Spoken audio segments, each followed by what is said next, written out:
Halo semuanya, bertemu lagi dengan Bu Tuti. Di kesempatan ini kita akan membahas tentang bab 2 yang berjudul bahan-bahan penghantar listrik. Nah, sebelum kita masuk ke sini, Ibu berharap kalian semua dalam keadaan sehat dan juga keluarga ya. Semuanya sehat-sehat saja.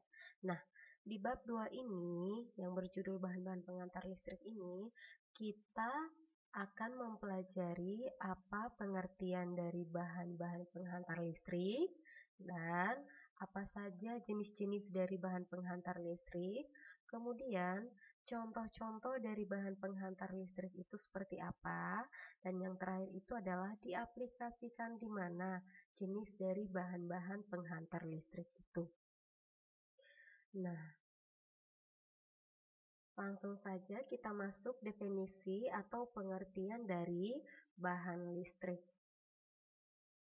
Nah, pada suatu instalasi listrik, kita memerlukan berbagai bagian di dalamnya, baik yang utama maupun pelengkap.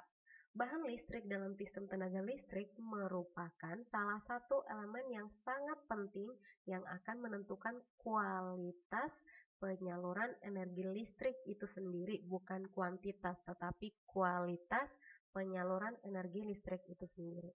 Nah, bagian utama dari sistem instalasi listrik, kan penyaluran energi listrik itu sama dengan sistem instalasi listrik, terdiri dari 3. Ini bagian utama ya. Jika tiga bagian ini sudah ada, berarti itu sudah disebut dengan sistem instalasi listrik. Apakah itu? Yang pertama adalah sumber listrik. Apa yang dimaksud dengan sumber listrik? Itu merupakan letak sumber di mana kita menemukan tegangan listrik itu. Contohnya apa?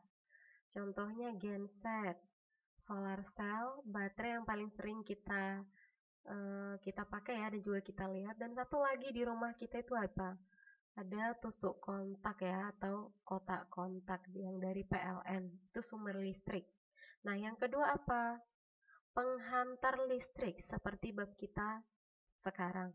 Penghantar listrik itu apa? Ketika sumber tegangan sudah ada, maka kita membutuhkan penghantar yang akan menghantarkan listrik kita kemana? Ke beban listrik. Maka penghantar itu adalah alat yang kita gunakan untuk menghantarkan listrik. Contoh bahan yang biasa digunakan untuk menghantarkan listrik dalam sistem tenaga listrik itu adalah tembaga ataupun aluminium. Nah, yang terakhir itu adalah beban listrik. Beban listrik itu adalah segala sesuatu atau alat yang kita gunakan dalam kehidupan sehari-hari yang untuk mengoperasikannya itu kita membutuhkan sumber listrik. Contohnya apa? Lampu. Baik itu lampu lalu lintas, lampu taman, lampu teras, lampu kamar, dan lain-lainnya. Yang berikutnya itu kipas angin, terus motor listrik. Ini sesuai dengan jurusan kita. Motor listrik itu jelas kita membutuhkan listrik untuk mengoperasikannya. Ini sudah termasuk bagian utama dari komponen listrik. Nah, ternyata bahan penghantar listrik itu termasuk di dalamnya ya. Next, kita memahami apa itu pengertian dari bahan listrik. Bahan listrik adalah jenis benda atau bahan yang dapat digunakan dalam peralatan, perlengkapan, dan alat bantu yang berhubungan secara langsung ataupun tidak langsung dengan listrik. Dengan mengetahui jenis dan sifat bahan listrik, akan dapat memanfaatkan dan mengetahui batasan aman atau bahaya suatu bahan listrik. Bagaimana kita mengetahui bahwa bahan yang kita gunakan itu aman atau berbahaya? Nah, perhatikan gambar di bawah ini. Ini adalah jenis kabel sebelum kita gunakan dalam instalasi listrik. Contoh kita lihat itu adalah yang warna hitam. Ini jenis kabel NYA dengan luas penampang 2,5 mm.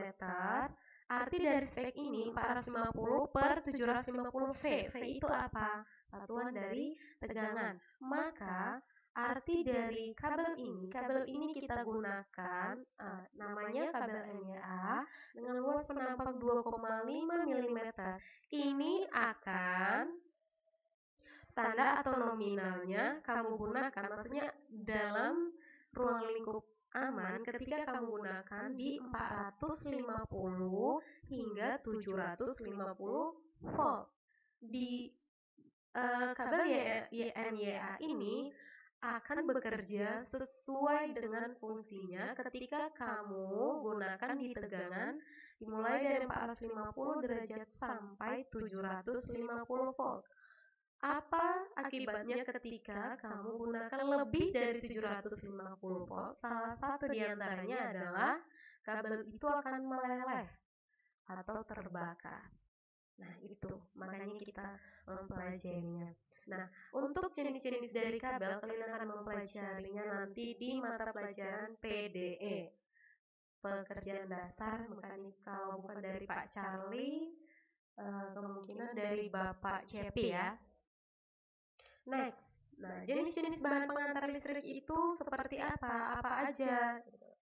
Nah, dalam hal ini Ibu berikan jenis bahan-bahan pengantar itu yang pertama adalah konduktor, disebut dengan pengantar, kemudian isolator atau penyekat, kemudian semikonduktor atau setengah penghantar, setengah isolator, kemudian bahan magnetis, kemudian bahan superkonduktor, kemudian bahan-bahan khusus. Nah, untuk pertemuan kali ini kita akan membahas yang tiga ini, yaitu konduktor, isolator, dan semikonduktor. Kita masuk ke bagian yang pertama, yaitu bahan penghantar listrik. Pengertian konduktor atau bahan penghantar itu merupakan zat atau bahan yang dapat menghantarkan arus listrik, baik itu berupa padat, cair, ataupun gas. Nah, karena sifatnya yang konduktif, maka disebut dengan konduktor. Konduktif itu berarti berhubungan dengan daya hantar ya. Bahan konduktor dibagi dalam dua kelompok, yaitu bahan dengan hantaran baik. Ini biasanya digunakan untuk membuat penghantar. Contohnya apa?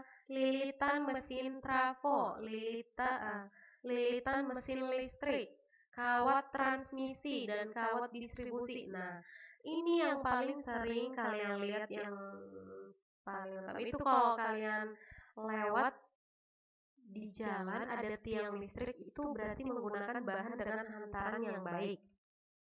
Salah satu jenis dari bahan konduktor. Yang kedua apa? Bahan dengan tahanan besar. Biasanya digunakan di mana? Ini untuk membuat tahanan, contohnya air. Terus pemanas, ya alat yang digunakan untuk memanaskan. Terus dan termokopel, ini berhubungan dengan sensor suhu. Ini boleh kita temui di rumah, contohnya dispenser. Mungkin kalian akan, ketika kalian memperhatikan dispenser itu, lampu indikatornya itu ada kalanya menyala dari warm, hot, dan sedangnya atau normal. Nah, itu pasti menggunakan sensor suhu. Contoh yang lain apa? Setrika. Ketika kamu menggunakan setrika sudah lama dan melewati batasnya, maka lampu indikatormu itu akan mati, betul? Mungkin laki-laki belum tentu semua memperhatikannya, tapi kalau perempuan atau siapa yang sudah pernah menyetrika itu pasti tahu ketika setrikanya suhunya sudah melampaui batas, maka lampu indikator atau termokopel suhu, sensor suhunya bekerja. Itu ditunjukkan dengan lampu indikatornya mati. Next, dalam ilmu kelistrikan kita mengenal hukum Ohm yang berbunyi, besarnya arus listrik yang mengalir melalui sebuah penghantar listrik akan berbanding terbalik dengan ini diganti ya. Besarnya arus listrik yang mengalir melalui sebuah penghantar listrik akan berbanding lurus. Terbaliknya diganti dengan lurus dengan nilai tegangan dan berbanding terbalik dengan nilai resistan atau hambatan, yang diganti cuma ini ya. Artinya arus sama dengan tegangan tetapi berbanding terbalik dengan hambatan. Artinya juga semakin besar nilai teganganmu, maka nilai arusnya semakin besar. Ketika nilai arus semakin besar, otomatis hambatannya akan semakin kecil. Nah, ketika hambatan besar, maka arus yang akan melalui penghantar itu akan kecil. Itu arti dari rumus hukum Ohm ya. Nah, karena penghantar listrik memiliki peranan yang sangat penting dalam setiap instalasi, oleh karena itu dibutuhkan satu bahan yang memiliki nilai tahanan sekecil mungkin. Besar kecilnya nilai hambatan yang dihasilkan suatu penghantar listrik dipengaruhi oleh panjang penghantar dan hambatan jenis dari bahan tersebut. Untuk mengetahui seberapa besar tahanan yang dihasilkan dari penghantar listrik dalam suatu instalasi listrik, kita gunakan rumus R sama dengan Rho L per A. Nah, di mana R itu, R yang besar, itu merupakan nilai hambatan, satuannya ohm, sedangkan Rho itu nilai hambatan jenis dari bahan penghantar. Contoh bahan penghantar itu apa? Bahan penghantar itu seperti yang disebutkan sebelumnya itu contohnya tembaga, aluminium, baja, dan lain-lain. Nah, bagaimana cara kita untuk mengetahui nilai hambatan jenis? Akan ada di tabel berikutnya. L itu panjang penghantar, satuannya meter, di mana A adalah luas penampang penghantar, satuannya milimeter kuadrat. Kita lanjut untuk nilai Rho. Rho ini sudah memiliki nilai ketentuan.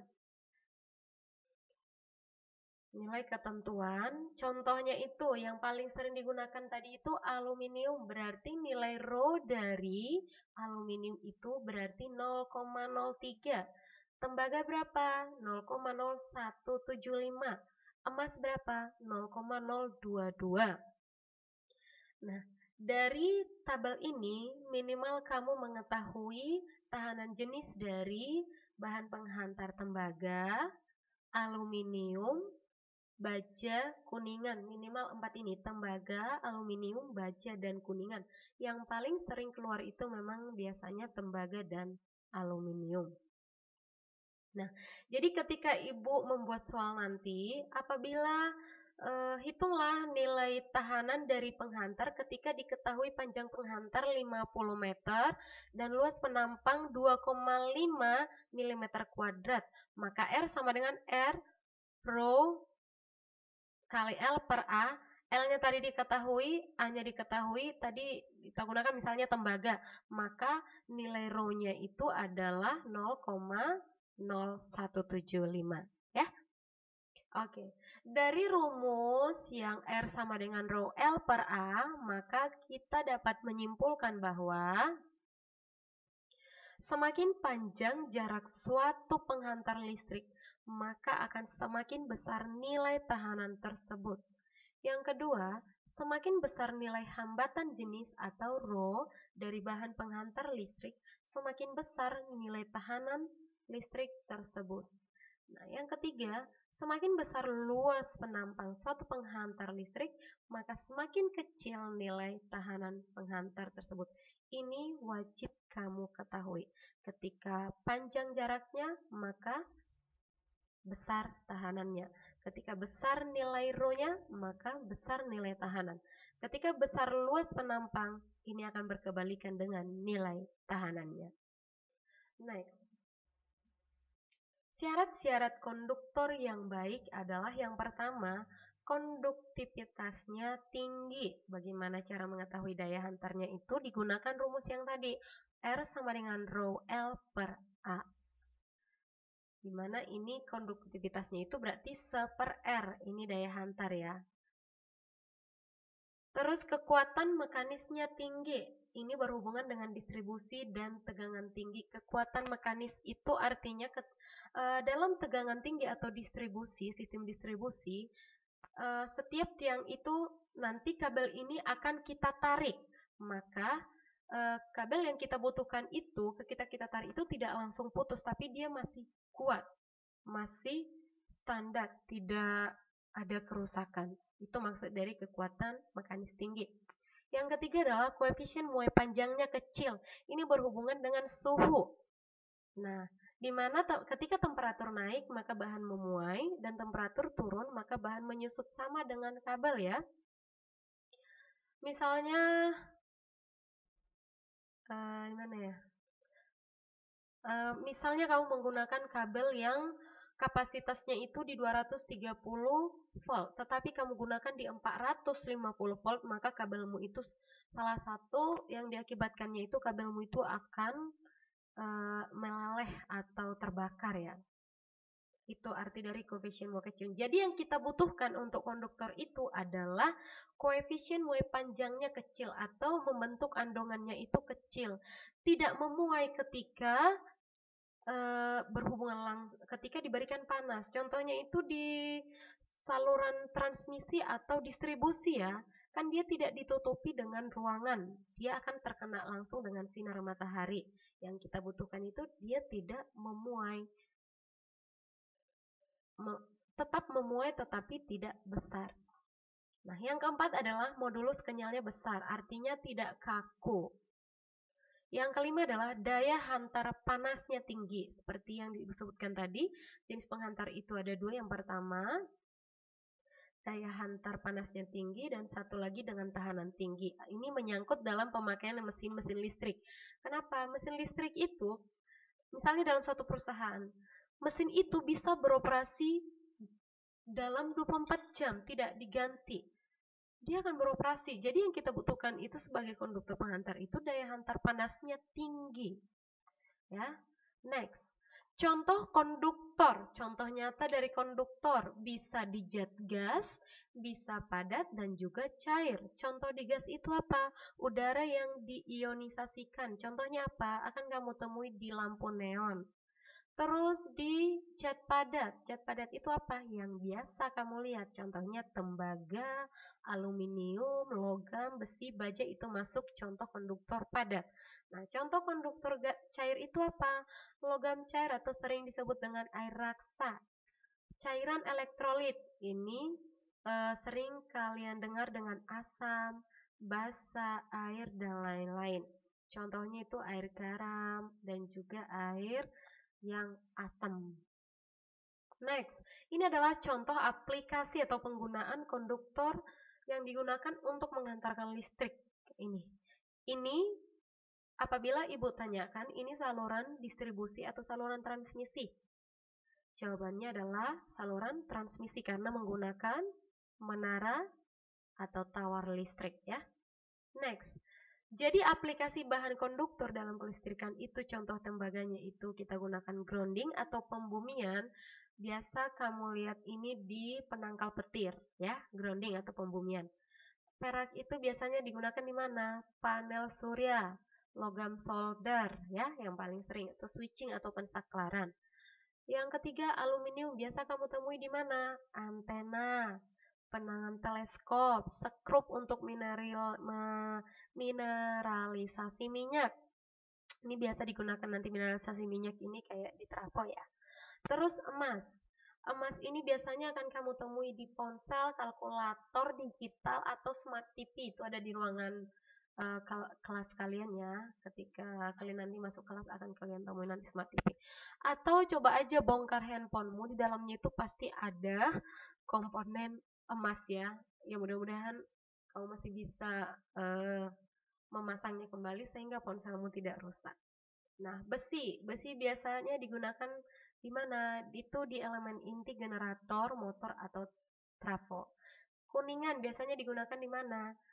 Switch, konektor kontak. Itu kalau pernah kalian bongkar saklar atau fitting gantung, ibu berharap kalian masih mengenal fitting gantung itu ya, yang menggunakan lampu pijar. Kamu bongkar di dalamnya itu pasti ada yang kuning, itu kuningan ya. Itu adalah aplikasi dari bahan konduktor. Dari semuanya itu ini sudah ibu tunjukkan ya aplikasi di mana aja digunakan. Next, bahan penyekat listrik, isolator kebalikan dari konduktor. Nah, pernahkah kamu memperhatikan peralatan dapur di rumahmu? Peralatan dapur tersebut, nah contohnya ini, biasanya ini terbuat dari logam, sedangkan pada bagian pegangan ini terbuat dari plastik atau kayu. Nah, mengapa demikian?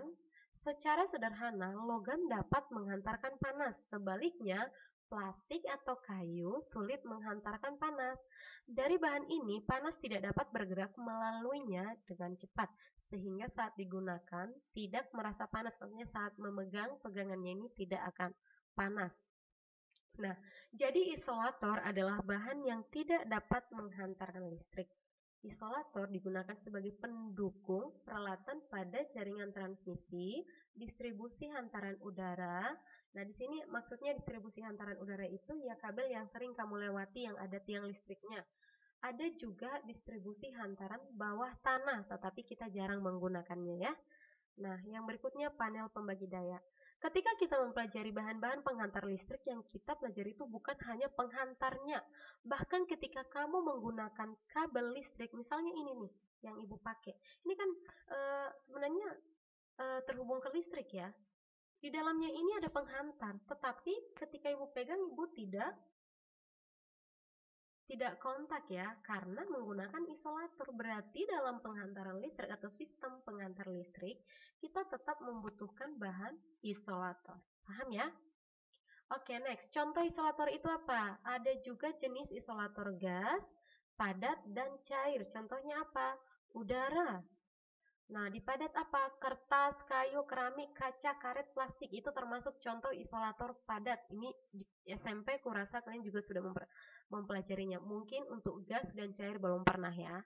Nah, untuk zat cair itu contohnya adalah minyak trafo. Minyak trafo itu digunakan sebagai isolator. Ini akan kita pelajari lebih lanjut di kelas 11 mata pelajaran mesin listrik ya. Next, ini adalah contoh isolator keramik untuk menghindari kontak bodi. Ini dia. Ini ibu ambil dari isolator keramik yang ada di gardu induk, sedangkan ini isolator yang digunakan di jaringan transmisi atau jaringan tegangan tinggi. Ya, jadi kalau kalian melihat seperti gambar seperti ini atau seperti ini nanti di jaringan atau di sistem tenaga listrik, berarti ini adalah isolatornya. Ya, next, syarat-syarat isolator yang baik berarti pasti berkebalikan dengan syarat dari konduktor. Yang pertama, kita membutuhkan hambatan yang sangat tinggi sehingga dia tidak menghantarkan nantinya. Sudah. Yang kedua, tegangan breakdown-nya yang sangat tinggi. Tegangan breakdown itu berarti tegangan apa ya? Down. Ini, isolator mendapat tegangan yang sangat tinggi akan kehilangan sifat isolatornya.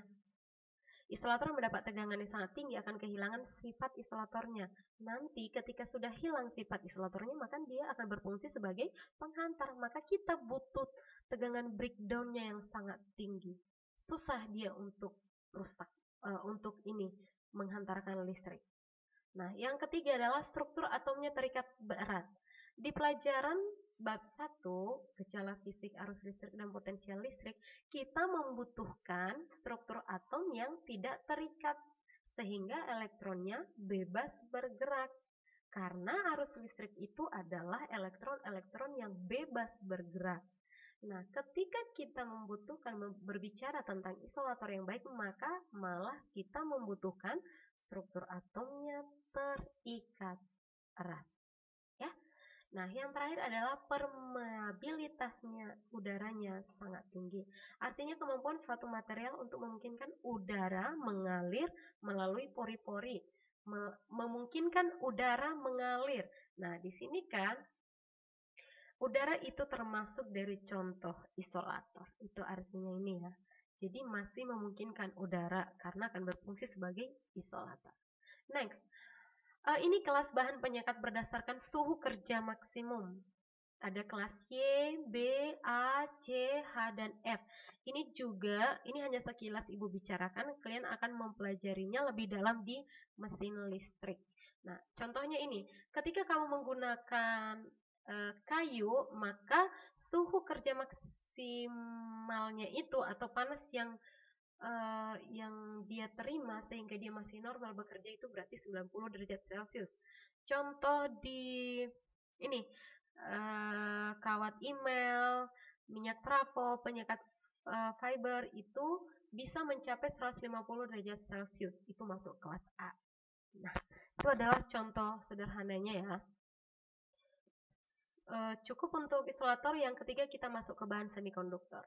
Bahan semikonduktor adalah bahan yang sifat penghantarnya berada di antara konduktor dan isolator. Namanya semi ya. Misalnya musim semi berarti dingin, antara dingin dan panas, atau hujan dan kemarau. Nah, ini berarti antara konduktor dan isolator. Bahan semikonduktor merupakan bahan yang mempunyai daya hantar lebih kecil dibanding bahan konduktor, tetapi lebih besar dibanding bahan isolator. Kalau isolator itu asli sulit atau tidak bisa menghantarkan listrik, tetapi semikonduktor masih sanggup. Nah, kalau semikonduktor sanggup, dia tidak sekuat konduktor, tetapi sanggup juga. Paham ya arti dari ini? Bahan semikonduktor merupakan bahan yang mempunyai daya hantar lebih kecil dibanding bahan konduktor, artinya dapat menghantarkan. Nah, tetapi masih lebih besar dibandingkan bahan isolator. Bahan isolator itu kan tidak mampu, tetapi semi bisa. Oke, dalam keadaan aslinya, contoh dari semikonduktor itu adalah germanium dan silikon. Itu merupakan bahan pelikan atau semikonduktor yang merupakan isolator. Tetapi germanium dan silikon ini bisa berfungsi untuk menghantarkan listrik atau konduktor. Saat kapan? Nah, coba lihat ini.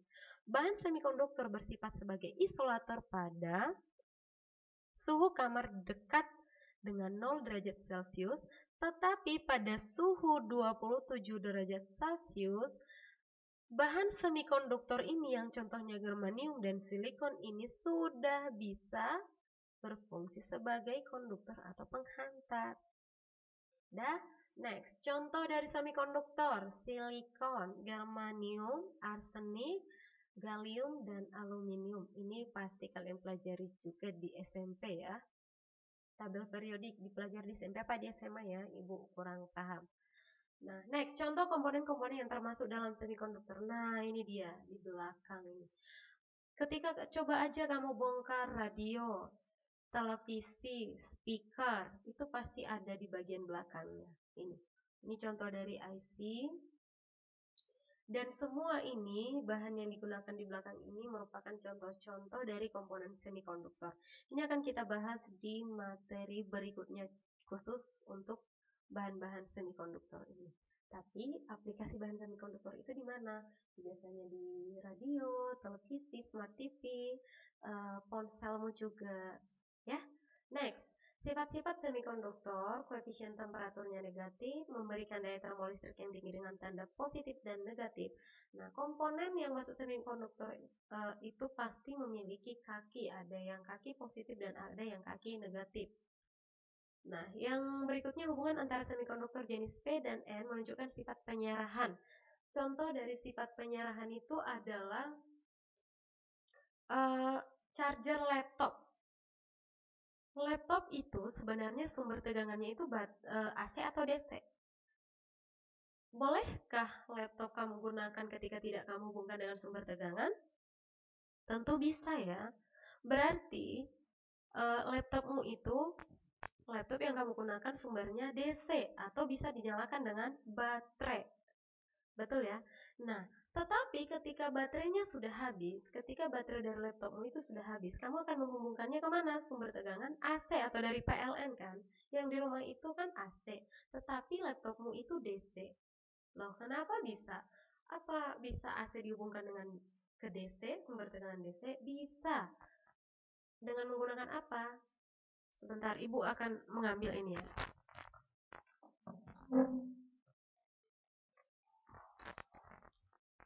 Nah, perhatikan ini. Di dalam ini terdapat semikonduktor yang menunjukkan sifat penyerahan. Jadi dalam ini kita menggunakan dioda bridge atau dioda yang kita gunakan sebagai penyerah. Nah, di kabel yang besar ini masih AC. Tetapi di sini ada proses penyerahan sehingga ketika masuk ke laptopmu itu tidak ada kerusakan. Jadi di sini sudah DC. Paham ya?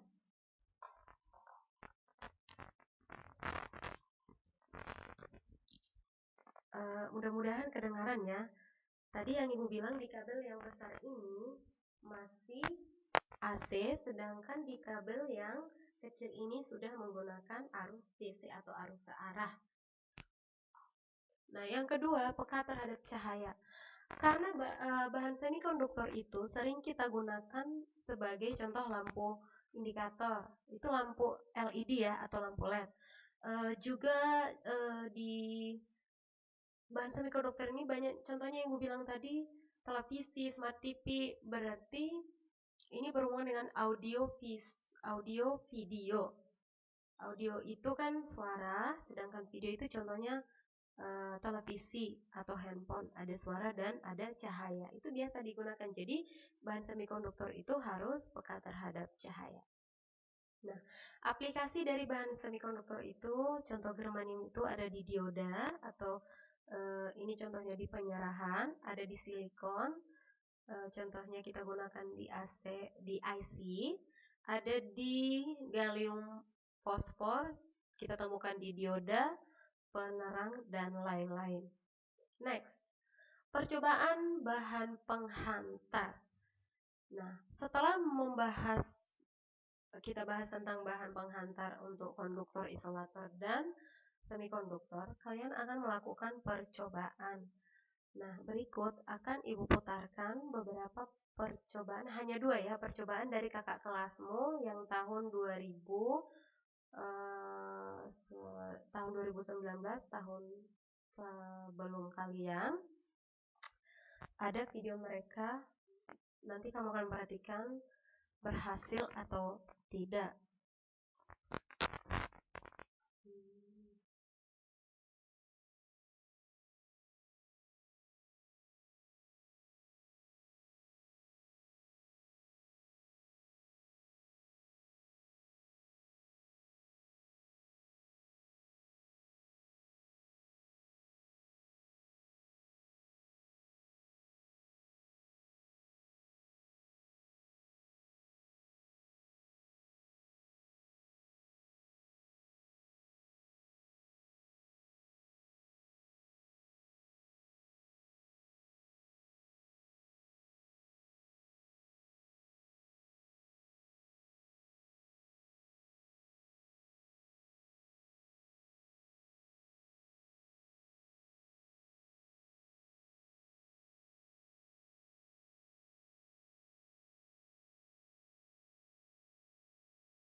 Jangan lupa klik subscribe sama dan like. Dadah. Nah.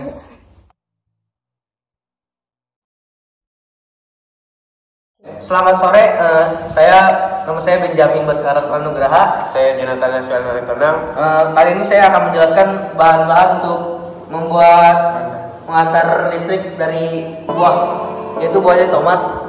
Bahan-bahannya itu ada tembaga, kabel, tomat tersebut, sama baterai ini. Baru nanti misalkan kayak penjelasannya akan saya buat, hasilnya akan seperti ini. Jadi lampunya akan menyala ya, seperti ini. Jadi paku disambungkan dengan tembaga, lalu dia harus selang-seling guys, biar mantap. Ya, hasilnya lampunya seperti ini. Menyala. Oke, itu dari kami. Untuk saya dari Ju sampai sini mungkin sampai ini. Oke, terima kasih. Video. Jadi percobaan dengan tomat itu berhasil ya. Jadi ini paku Terus kasih lihat lampunya nyala apa enggak, guys? Jadi ini penjelasannya, ini paku ditusuk ke dalam tomatnya, sambungin sama tembaga yang lain. Tapi dia harus langsung gitu guys. Nih, ini kayak tembaga nih ke paku lagi, paku ke tembaga lagi, tembaga terus nyambungnya ke paku lagi. Baru nanti ujung yang awet yang ini sama ujung yang satu lagi di ini ke baterai. Disambung ke baterai, baru nanti hasilnya nyala. Hasil lampunya nyala. Keren.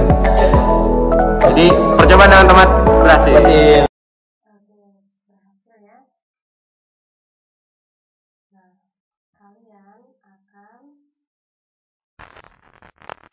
Nah, kalian akan melakukan percobaan seperti yang dilakukan kakak kelasmu. Nah, lakukanlah percobaan sederhana tentang bahan pengantar dari zat cair. Contoh dari pengantar dari jenis zat cair adalah seperti logam cair, contohnya air raksa, dan cairan elektrolit sebelumnya ya, yang Ibu berikan contohnya. Asam, basa, air. Untuk percobaan kali ini kalian melakukannya pada buah dan air garam. Terserah, buah itu bebas. Nah, ini alat dan bahan yang kalian butuhkan untuk masing-masing siswa. Yang pertama, 2 buah atau lebih buah yang memiliki tingkat keasaman yang berbeda. Ya, misalnya ada yang asam banget, ada yang asam saja. Yang kedua, garam. Terus kabel penghantar yang sebaiknya digunakan yang memiliki penjepit buaya. Ini akan berhubungan dengan ini nanti ketika dihubungkan dengan koin atau paku. Kemudian switch atau saklar DC, baterai 9 volt, lampu LED, koin atau kuningan, bebas. Mau koin, mau pakai kuningan apapun bebas. Terus paku atau aluminium lainnya, aluminium apapun yang penting dia terbuat dari aluminium. Nah, dalam percobaan kalian, setiap orang itu memiliki 2 buah ya, 2 buah yang berbeda. Misalnya si Tara itu menggunakan belimbing dan belimbing dan tomat. Nah, datanglah si Vicky menggunakan apel dengan jeruk. Datanglah si ini menggunakan lemon dengan jeruk. Pokoknya 2 ya. Nah, setelah itu menggunakan, itu kan asam ya, dengan air menggunakan air garam. Cobalah dulu, boleh kamu lihat referensi yang relevan dengan percobaan kita ini. Boleh mau dari YouTube, mau dari artikel. Dan itu maksudnya yang benar-benar sudah berhasil ya. Ada 2 percobaan. Yang pertama itu buah pun terdiri dari 2, dan satu lagi menggunakan air garam. Oke. Ini ada beberapa ya percobaan pengantar, contohnya menggunakan kentang, tomat, jeruk nipis, lemon, apel, pisang, jeruk, air garam. Boleh kamu lihat banyak itu. Nah, setelah itu berikanlah kesimpulanmu tentang percobaan dengan buah dan air garam tersebut. Nah, sekian dan terima kasih untuk materi kita di bab 2 ini. Semoga bermanfaat dan kalian berhasil melakukan percobaannya. Terima kasih dan selamat pagi.